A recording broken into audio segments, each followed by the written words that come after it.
बिस्मिल्लाहिर्रहमानिर्रहीम। अस्सलाम वालेकुम दोस्तों और बुजुर्गों नाज़रीन, तुहाडे सामने अगली वीडियो नाल हाज़र हां। जिहड़ा तुसीं देख रहे हो कि चार चीज़ां ते मुश्तमिल है। नुस्खा जिहड़ा बहुत ही ज़बरदस्त, बहुत ही आला ते बहुत ज़बरदस्त किस्म का है कि जिस तरह इहनूं असीं मुकम्मल तौर पर क्लीयर तैयार करांगे और नाल नाल तुहानूं दिखांदे जावांगे ते फिर एंड ते तुहानूं इहदा सारा निचोड़ भी दसांगे इहनूं की करना है, इह काहदे वास्ते आ।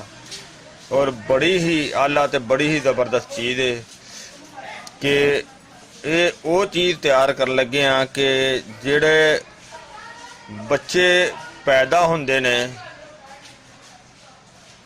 यानी कि एक बच्चा मर्द पैदा होंदा है, उनका कुदरती तौर पर जरा उज़वे तनासल जरा है, नफ्स जरा है, वो बहुत छोटा रह जाता है। तो उस दे वास्ते सब तो पहले इसका इलाज किया जाता है, यानी कि इस चीज़ का इस्तेमाल किया जाता है और इस तो बाद फिर बाकी होर चीज़ों का इस्तेमाल करके तो उसका इलाज किया जाता है तो अल्लाह सोने कोलों शफा हासिल की जाती है। और इंशाअल्लाह अल्लाह ताला उसनूं शफा देंगे।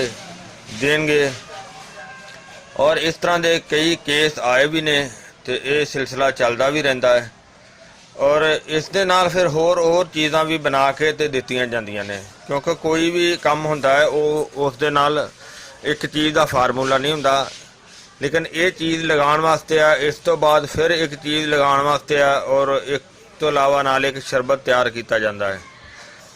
फिलहाल जिहड़ी ये नुस्खा है यह जरा वो तुहाडे सामने आ, ये तुहानूं दिखाने आ कि ये की आइटमां ने। सब तो पहले आ जिहड़े आइटम जिहड़ी इहदे विच असीं दोरी दे विच रखी है, ये असल मधु है, असल मधु। और इन्हां दा वजन जिहड़ा ना तकरीबन तिन्हां दा वो बराबर वजन के मुकाबल होना चाहिए है। और चौथी आइटम जी ना ये वैजलीन है, वो वैजलीन जो इहदे शामिल करांगे वो तुहानूं दिखावांगे। फिलहाल है ये वैजलीन शामिल नहीं करनी तो इस वजह तो यह तीन चीज़ां तुहाडे सामने जिहड़ियां ने वो शामिल कीतियां ने। वाइट वैजलीन इहदे शामिल करनी है, वो एंड ते जिस जो शामिल करांगे तुहानूं दिखावांगे। तो यह जिहड़ी दूसरी आइटम है मंदार अशर, मंदार अशर। और तीसरी आइटम जिहड़ी है रोगन समन, इनू रोगन गलोचना भी कहते हैं, रोगन समन। और ये असीं हुण बिस्मिल्लाह पढ़ के ते सारियां चीज़ां नूं मिक्स करांगे। बिस्मिल्लाहिर्रहमानिर्रहीम।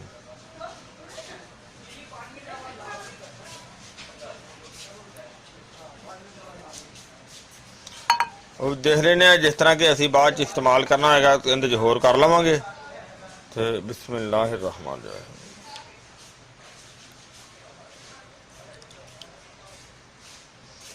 बहुत ज़बरदस्त डिज़ाइन तो स्टाइल तो बड़ी आला किस्म की चीज़ बन गई नज़र आ रही है।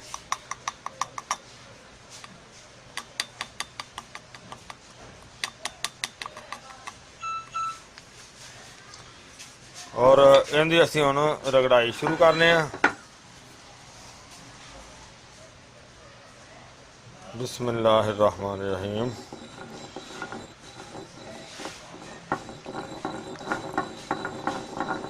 क्योंकि रगड़ाई कर करके तो इनू एक हिसाब का खुश्क हो जाना, फिर नाल नाल तुहानूं दिखाते रहांगे कि ये किस तरह की आइटम बनती है।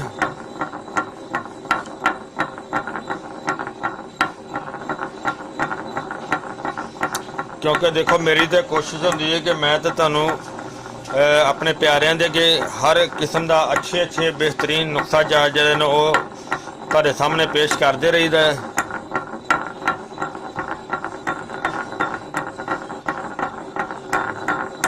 ਔਰ ਇਹਨੂੰ ਹੁਣ ਖੁਸ਼ੀ ਕਰਨ ਦੇ ਤਾਂ ਕਾਫੀ ਟਾਈਮ ਲੱਗ ਜਾਣਾ, ਤੇ ਲਿਹਾਜ਼ਾ ਤੁਹਾਨੂੰ ਅਗਲੇ ਸਟੈਪ ਦੇ ਵਿੱਚ ਦਿਖਾਣੇ ਆ।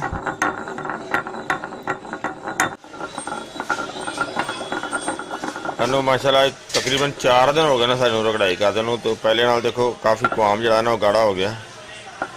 अजे मजीद इनकी कम अज़ कम 4 दिन होर रगड़ाई करांगे। बहुत बेहतर बहुत ज़बरदस्त बन गया। लेकिन अगली आइटम इनकी बाद जो शामिल करांगे, पहले इनकी रगड़ाई करांगे अच्छी तरह। हाँ जी माशाल्लाह देखो सानू तकरीबन इनू रगड़ाई कर देना अज 12 दिन हो गए हैं। तो पहले नाल बहुत बेहतर हो गई, ज़बरदस्त हो गई और अजे इनकी मजीद रगड़ाई जारी है। और हुण से असी जी अगली आइटम शामिल करनी सी वाइट जैली। बिस्मिल्लाह तकरीबन 1 चम्मच के करीब।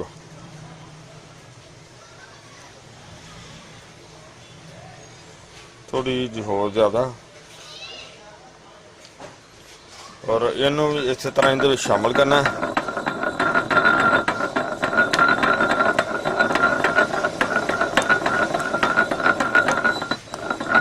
और इनकी मजीद हुण असीं रगड़ाई जारी रखांगे, बल्कि कम अज़ कम 2 तो 3 दिन इनकी लाजमी रगड़ाई करांगे। 2-3 दिन रगड़ाई करन तो बाद फिर तुहानूं दिखावांगे जिस तरह कि मुकम्मल तौर पर तैयार हो जाएगी।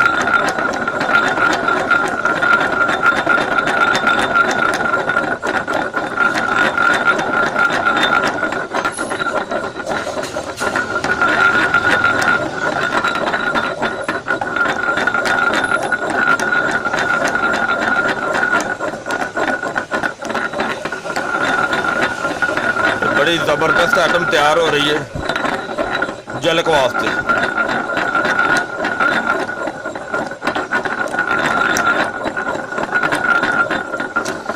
मजीद असीं हुण 3 दिन तो बाद दोबारा तुहानूं दिखावांगे जी। मजलूकी तिलक जिहड़ा ना माशाअल्लाह साडा बहुत ज़बरदस्त है और ये काफ़ी हद तक वधिया तैयार हो गया और काफ़ी दिन हो गए ने इहदी रगड़ाई करदिआं नूं। और इनू असीं हुण ना एक डब्बी दे विच महफूज करने आ।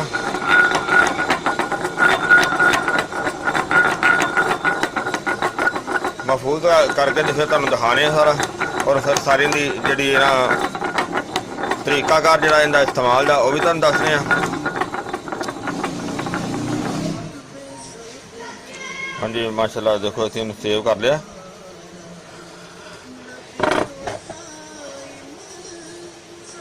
और देखो इनू सेव करके और यह चीज़ जी तुहाडे सामने बनाई जी। इनू फिर इस तरह लगाना है कि यह देखो इनू एक ड्रापर दे विच सेव कर लिया और ड्रापर का एक ढक्कन उतार के, क्योंकि थोड़ा जिहा गाढ़ा है, सुराख थोड़ा जिहा खुला कर लिया। वो तो खैर तुहानूं मैं सिर्फ एक दसन लग्या एग्जाम्पल। और ये खास करके उन्होंने वास्ते आ कि जिहड़े कुदरती तौर पे कुछ बच्चे इस तरह के होंदे ने कि जिन्हां दे मतलब है कि बालग होने दे विच भी उनका जिहड़ा कि नफ्स का हिस्सा है वो बिल्कुल छोटा रह जाता है।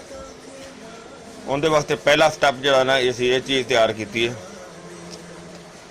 मजलूकी तिला। और बहुत ज़बरदस्त बड़ी अच्छी चीज़ है और तुसीं देखी तुहाडे सामने मुकम्मल की है।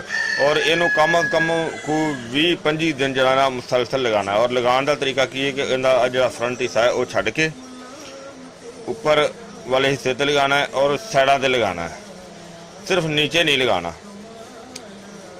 और ऊपर वाले हिस्से नूं जड़ तक लगाना है। और इनू ये बेशक सारी रात लग्या रहे, इहदे नाल साड़ जिहा भी महसूस होएगा, जलन भी महसूस होएगी, लेकिन बर्दाश्त करनी होएगी।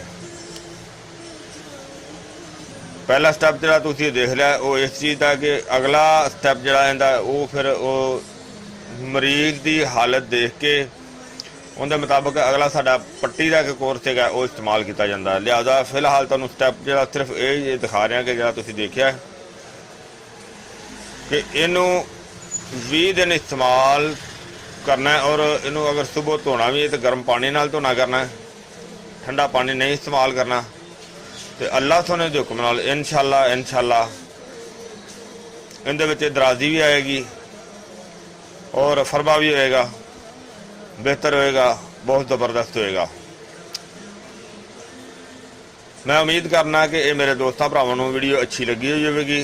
इनू लाजमी लाइक करियो, शेयर करियो और शेयर करना खास करके सदका जारी है। कुछ दोस्त अपने बच्चों की वजह तो परेशान होते हैं या कुछ दोस्त इस तरह के ने जिहड़े कि माँ बाप नूं नहीं दसदे, वो खुद अपने आप वाले वेख के तो वो अपने आप तो परेशान होते हैं। अगर किसी दोस्त का भला हो जाएगा तो सदका जारी है। तो अल्लाह ताला अपनी हर एक ते रहमत करे। इंशाअल्लाह अगली वीडियो ना फिर मिलांगे। इजाज़त, अल्लाह हाफिज़, अस्सलामु अलैकुम वरहमतुल्लाहि वबरकातुहू।